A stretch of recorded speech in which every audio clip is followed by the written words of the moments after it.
हम पंक्ति में क्यों खड़े हों? 10/15 चाणक्य मार्ग, नई दिल्ली 110001। दिनांक: प्रिय आशु, सस्नेह आशीष। तुम्हारा पत्र कल ही मिला। मन नहीं माना तो आज ही उत्तर देने बैठ गई। तुमने अपने पत्र में जो प्रश्न उठाया है, हम पंक्ति में क्यों खड़े हों, रात भर मेरे मस्तिष्क में घूमता रहा। प्रातः काल होते ही मैं पत्र लिखने बैठ गई हूँ।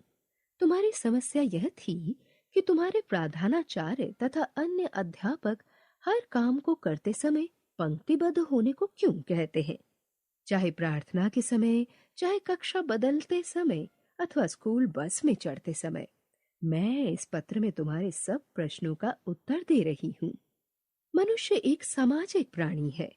समाज में रहते हुए उसे अनेक व्यक्तियों के साथ रहना और काम करना पड़ता है।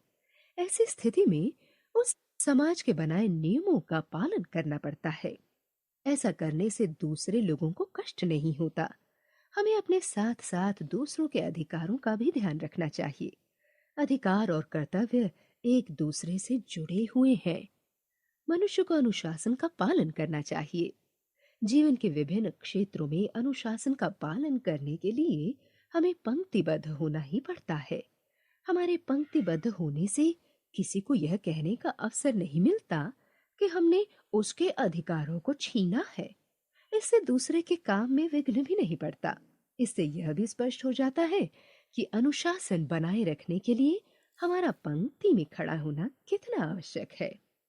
दूसरी बात यह है कि पंक्तिबद्ध होने से समाज में व्यवस्था बनी रहती है।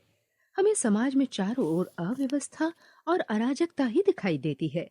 चाहे टिकट खरीद रहे हों, चाहे कोई फॉर्म ले रहे हों अथवा जमा कर रहे हों, चाहे सड़क पार कर रहे हों, इन सभी समस्याओं का समाधान है पंक्ति में खड़े होकर अपनी बारी की प्रतीक्षा करना। इससे समय और शक्ति दोनों की बचत होगी। यदि पंक्ति में खड़े नहीं होंगे तो छीना झपटी का वातावरण बन जाएगा और किसी का काम समय पर नहीं होगा। पंक्तिबद्ध होने से कार्य सुचारू रूप से चलता है। स्कूल में पंक्तिबद्ध होकर प्रार्थना स्थल पर जाना कितना अच्छा लगता है। प्रार्थना स्थल पर पंक्ति में खड़े होने से शांति का वातावरण बनता है। वहां पीटी करने तथा व्यायाम एवं योगाभ्यास करने में भी सुविधा होती है। पंक्तिबद्ध होने से अनुशासन बना रहता है। पंक्ति में खड़े होने से हम धक्का मुक्की से बचते हैं। जब हम पंक्तिबद्ध नहीं होते तब संघर्ष की स्थिति उत्पन्न हो जाती है। बस में चढ़ते समय पंक्ति बनाकर चढ़ने में कितनी सुविधा होती है, यह तो तुम प्रतिदिन देखते ही होगे। यदि पंक्ति ना हो तो सभी लोग पहले चढ़ने की कोशिश करते हैं। इसमें कई बार हमारी जेब तक कट जाती है। महिलाओं के गले से सोने की चेन झटक लेना आम बात हो गई है। हम एक स्वतंत्र भारत के सभ्य नागरिक हैं। हमें प्रत्येक स्थान पर शिष्टता का परिचय देना चाहिए। पंक्ति में खड़ा होना हमारा प्रथम कर्तव्य है। राष्ट्र के विकास के लिए अनुशासन में रहना आवश्यक है। भैया, अब तुम समझ गए होगे कि हमें पंक्ति में क्यों खड़ा होना चाहिए। पंक्ति में खड़े होना वह जादू है जिससे हम मनुष्यता की पहली सीढ़ी पर कदम रखते हैं। स्कूल अनुशासन सिखाने की पाठशाला है। यही कारण है कि तुम्हें अध्यापक पंक्तिबद्ध होकर चलने को कहते हैं।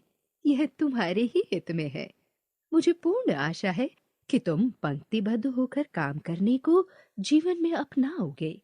इससे तुम एक अच्छे नागरिक बन सकोगे। शुभकामनाओं सहित तुम्हारी दीदी चित्रिशा।